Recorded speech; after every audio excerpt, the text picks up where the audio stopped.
Hey, Larken Rose here, and if I look totally sunburnt, it's only because I am. That'll happen if you're outside all day in freaking Arizona in August.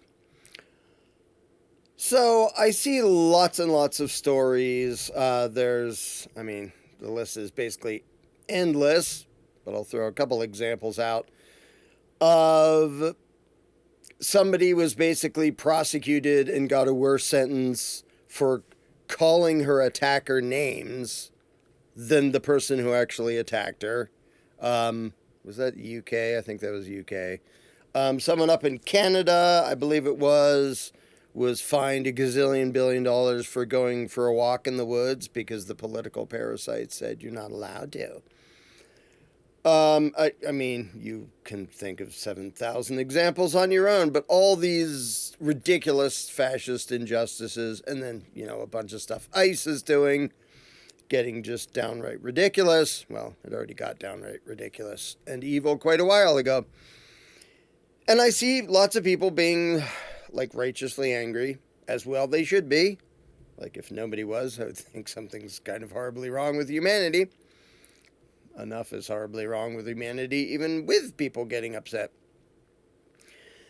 But there's an aspect of it almost nobody talks about, and it shows how the accepted premise and the accepted paradigm is so strong in so many people that you can have a gazillion people saying, oh, this is horrible. This is so unjust. How can we tolerate this? Something must be done about it. Okay, so far so good. What do you think's going to do anything about it? We got to vote in a few years. No, that's going to do nothing, as demonstrated by the fact that you already did that before, and then a few years before that, and a few years before that. This is the result of people voting for lesser evil over and over and over and over again for 100, 200 years in this country. This is what you get voting for masters and hope they'll be nice. So what is there to do? Get mad and protest and petition? So we'll see if this video gets taken down. People in government will stop doing these things when people shoot them. That's all. That's the thing that stops it. Now, it doesn't have to be that particular form of forcible defense. It does have to be forcible defense, or at least disobedience and resistance. And that's something the vast majority of people won't talk about. Now, some of them won't talk about it because they're scared they're going to get in trouble if they talk about that. But a lot of them don't talk about it because they're incapable of thinking about it. Most Republicans, most Democrats are incapable of saying, well, the proper answer to somebody who's going to arrest you for calling your attacker names, the proper answer is to use whatever force necessary to resist the people trying to arrest you until they stop doing that. And it's one of those things that, again, in any other context, this would be so stupidly obvious, nobody would need to talk about it. If you have a schoolyard bully, or you live in a neighborhood where there's some gang or even just one violent psycho who goes around abusing people, and everyone's like, this is horrible. Look what he did yesterday, and look what he did the day before. Look at all these horrible things he's doing. Okay, what are you going to do about it? Well, we're going to petition him. We're going to petition the psycho to please stop being violent. That's not going to work. Okay, well, in a few years, we'll let him do that for a few years, and then we'll see if we can vote to have our town bring in a different violent psycho. Well, that's not going to work either. Well, maybe if we write a rule that you're not allowed to do these things, okay, he's going to anyway. What is there to create an actual disincentive for power-happy, abusive assholes from being power-happy, abusive assholes? Why would they not do that? I mean, again, in any other context, everybody would say they have to suffer. The attacker, in one way or another, has to fear pain or death or something bad against him to dissuade him from victimizing others. Already demonstrated that they're perfectly willing to victimize innocent people. They don't care about the rules. They don't care about what people want. petitioning them and telling them, oh, we really don't like this. They already know you really don't like that. They don't give a shit. Because if they have nothing to lose, they have no reason to change. And this is something that so many statists, it's weird watching them not only not want to approach that line, because there's lots of people on the left and right who will be like, so outraged, this injustice is going on. Okay, what do you think people should do about it? Well, I don't know, I'm not really going to think in that direction, but this must end. Okay, why do you think it would? What's going to end it?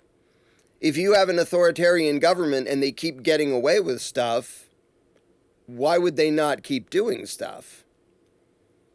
If ICE or people pretending to be ICE, wearing masks and arresting people in the street without warrant or probable cause or even identifying themselves, if they can keep doing that and getting away with it, why would they stop just because you're really mad about it? You know what would make them stop? Shooting one. Because then the other ones will be like, oh, maybe I don't want this job that makes me feel powerful and important, going after unarmed people and dragging them away and putting them in vans. Punching them out, lighting their vehicles on fire.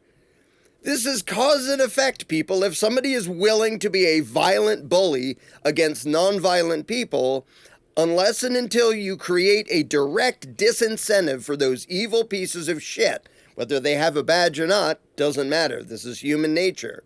Until you create a disincentive by giving them personally something to lose, they're going to keep doing it. The spineless, bootlicking idiot enforcers in the UK and Australia and Canada who are, oh, we're going to arrest you because you used a word that we decided is hate speech. So we're here to take you away. Golly gee, this is unfair. You gave them no reason to not do it again to the next person. If the next person they come to arrest for saying words that the government said you weren't supposed to say dies, they'll stop fucking doing it. And in any other context, this wouldn't make anybody uncomfortable to hear this. That's how thoroughly indoctrinated people are into the mindset of statism and the notion that these psychos who do their rituals and call their shit law are somehow above us. They're allowed to do this. You can't dream of disobeying, much less resisting the legalized bullies and thugs and thieves and murderers. Because they're authority, they're government. We have to bow to them. In any other context, there's a bully in the neighborhood. He keeps kidnapping people. Shoot him, maybe? Or maybe be on the nice side and just break his kneecaps or something. Shoot him in the kneecap so he limps for the rest of his life. That'll stop him. Would anybody be upset by that? By someone suggesting, hey, if somebody's literally violently kidnapping people, you have to give him a reason to not want to do that. You have to create a disincentive by making something really, really, really unpleasant happen to that piece of crap until he stops fucking doing that. Those enforcers in the UK and Canada, I mean, there's bad crap happening here, but it's gotten just ridiculous in Canada and the UK and Australia. People being arrested for things that are just literally just, oh, I said an opinion online somewhere. If you let them cage you for that, they're going to keep doing that to people. How do you think society gets to something like North Korea? North Korea is a direct result of not enough cop killers. When they were headed in that direction, more of their enforcers should have died horribly while trying to enforce fascist bullshit. That is the only check against totalitarianism. I've said this a million times. Government doesn't care what you want. It doesn't care how you vote. Doesn't care how you petition. Doesn't care how you beg. It only cares if it can get away with oppressing you. It's a slave plantation owner and how they view their slaves. Well, as long as they're doing what we say, we don't care if they're happy. I mean, the only way we care if they're happy is if they get so unhappy that we think they become a risk and a threat of running away or fighting against us or overthrowing us.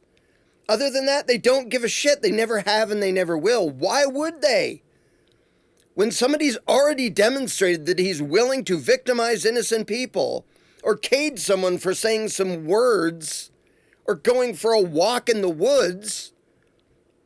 If people are either so evil and insane themselves that they'll do that, or so fucking mindless that they'll do that because somebody else told them to, every single law enforcer in UK and Australia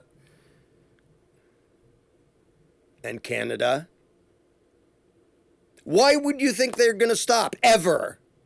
One thing will make them stop. Pain. It may be psychological pain. It may be physical pain. It may be fear. It may be stress.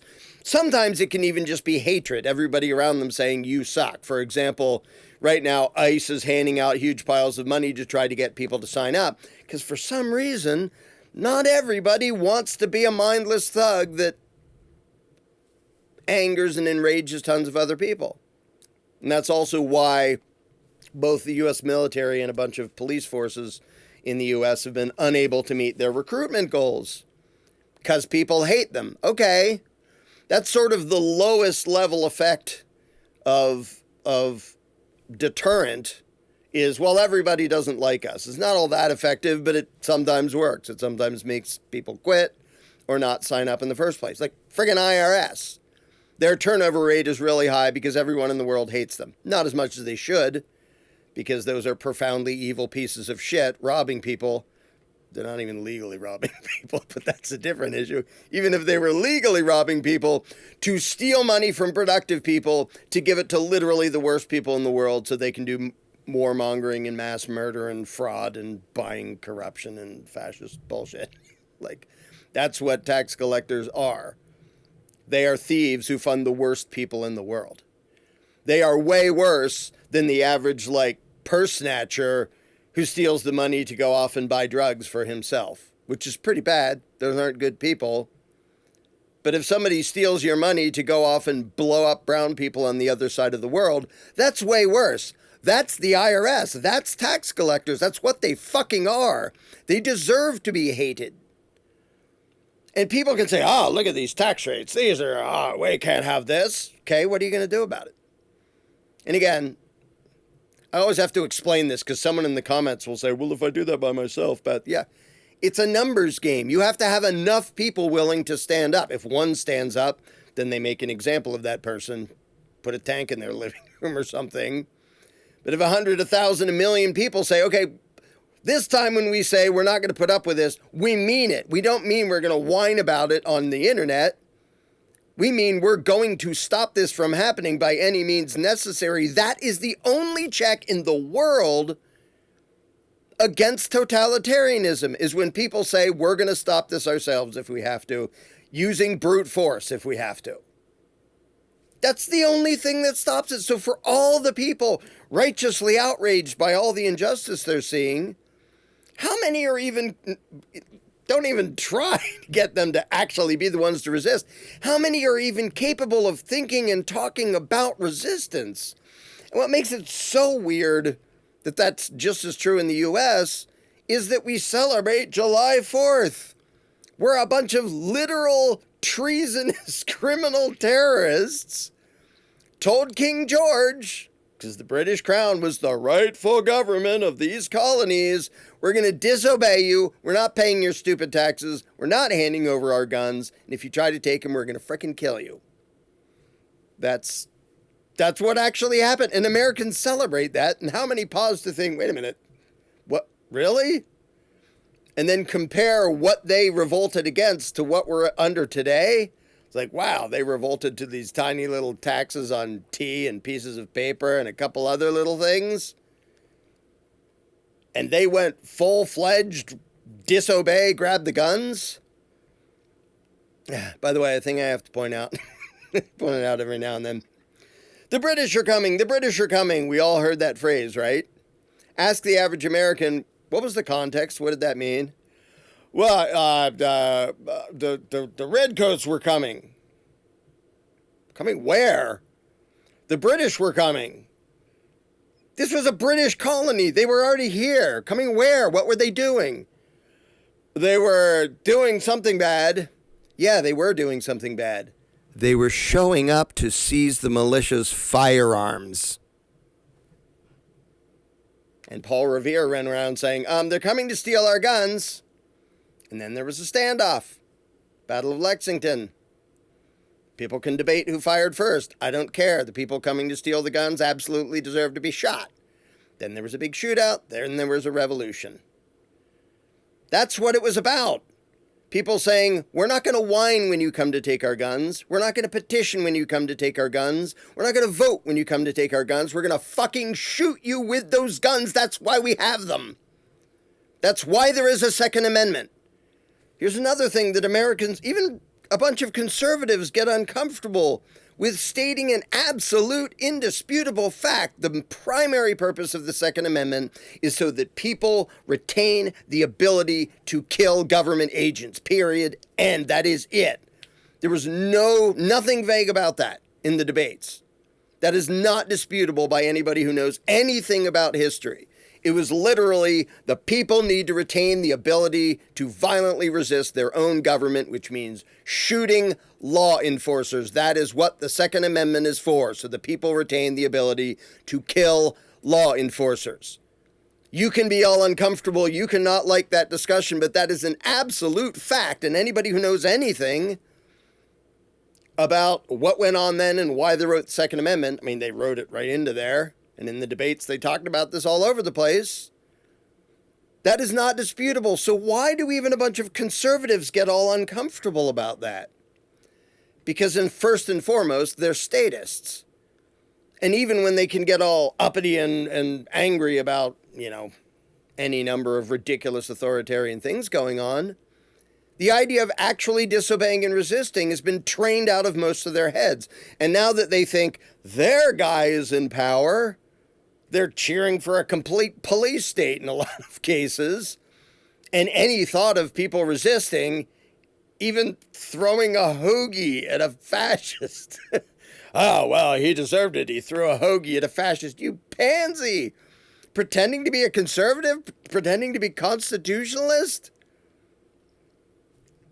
The people who wrote the Second Amendment, the people who had the American Revolution, they wouldn't be throwing hoagies.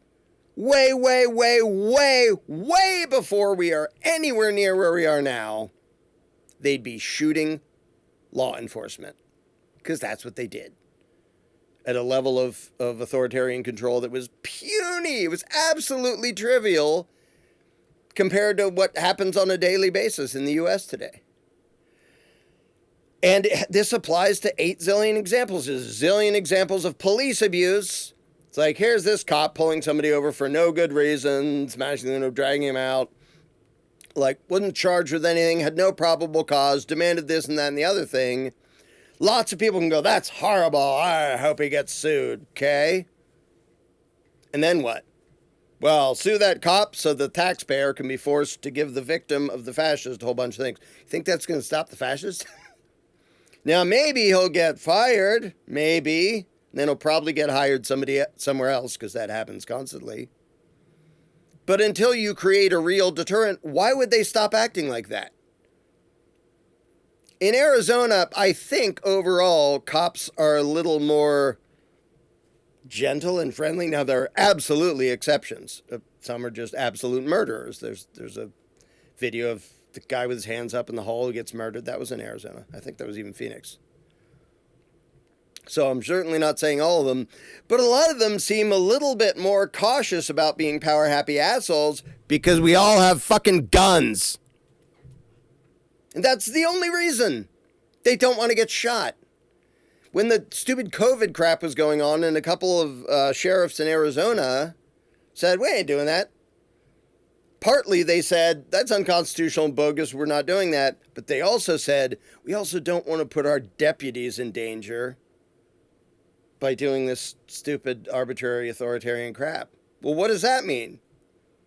It's their nice way of saying, we know you're going to shoot us if we try this. That's where they draw the line. Are we going to get shot? If normal people are going to start shooting us, that's what we're not going to do. And that's why there's such a big difference of what different fascists, even just in the U.S., what they can get away with. And it's true country to country, too. hey, look at all this nasty thing going on in the country where the people got disarmed. Well, gee whiz. I wonder what might have given the enforcers over there the idea they can kind of do whatever the hell they want and nothing's going to happen to them. Could it be that the people allowed themselves to be disarmed? Gee whiz, what is it about the U.S. and particular parts of the U.S. where people are heavily armed that seems like the fascists are a little bit more cautious about what they try to get away with? Because that's the only thing they care about.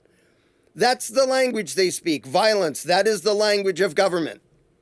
Everything they do is a threat of death. It's a demand or a command backed by a threat of violence, and they will escalate that until you're in a cage or dead. Or until they are. And they quit and run away. That's just how it works. It's the same as purse snatcher, carjacker, whatever. You can petition, you can whine, you can write an angry article about it after the fact. If a carjacker is afraid of getting shot, he won't steal your car. That's all. You're not going to appeal to his morality. He wouldn't be a frickin' carjacker if he had a decent moral code.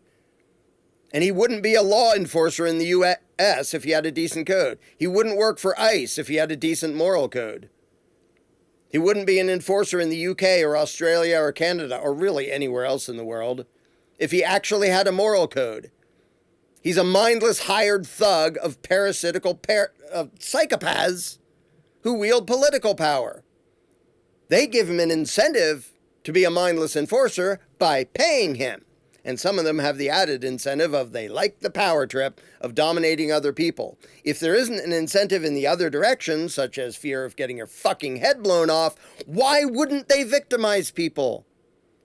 When somebody's badge or no, when somebody's demonstrated they don't mind victimizing innocent people, what do you think is going to stop them from doing that other than them being afraid of something bad happening to themselves? So, I know lots of people, and I think, liberals have an even harder time having this discussion than at least a bunch of conservatives. But if your outrage and indignation, which you should have about all these nasty authoritarian things going on, if it stops short of, what will make this not happen? Is it voting? No. Petitioning? No. Whining loudly? No. What makes a bully stop bullying to other school kids? When they beat the shit out of him and nothing else. How long will it take people to learn that lesson from history? Power concedes nothing without a demand. It never did and it never will. Frederick Douglass wrote that 100 and however many years ago that was. He perfectly spelled it out. Why? I mean, this part I'm paraphrasing. That was a quote. This is paraphrasing. Why the hell would they give a shit what you want if you're still going along with it? Until you actually disobey and resist, they don't care what you want. You can whine as loudly as you want. If they don't personally have something to lose, the immoral enforcer pieces of crap will keep being immoral enforcer pieces of crap. And the sad part is, all of you already know this.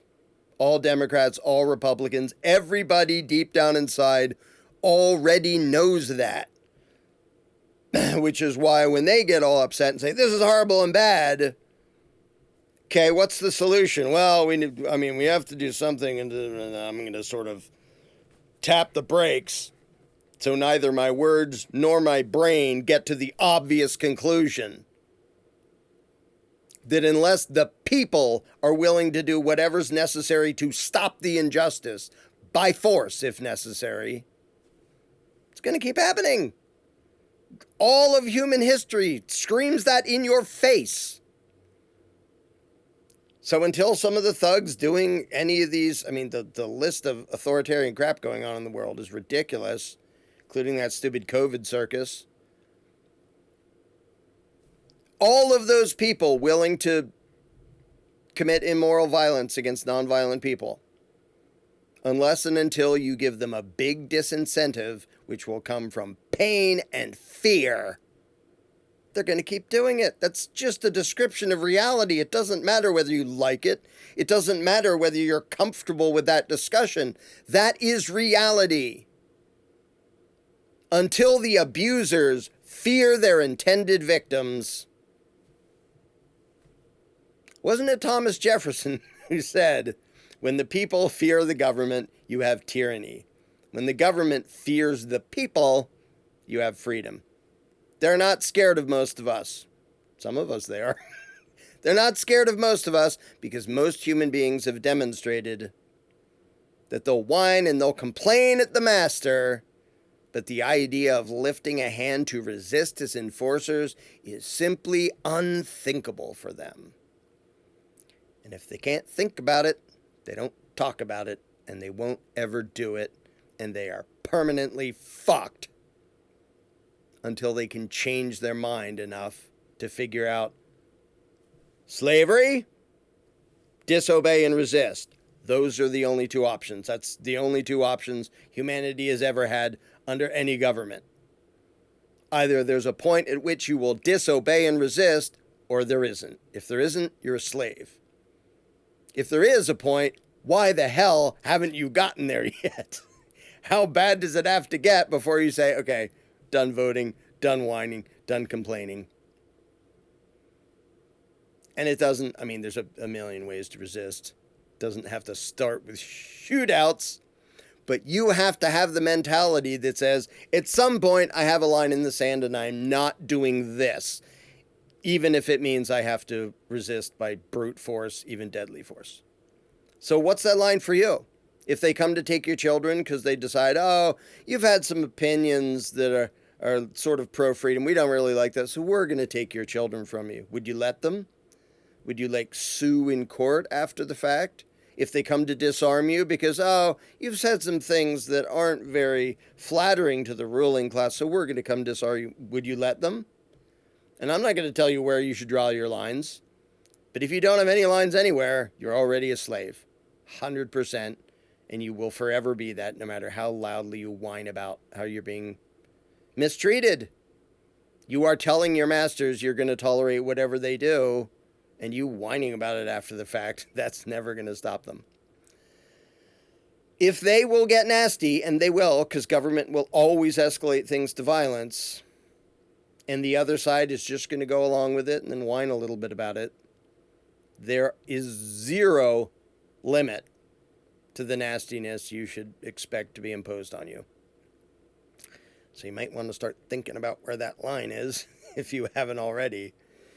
And you might want to start thinking about the fact that if people will abuse you, you have to be ready at some point to give them a big reason to not fucking do that.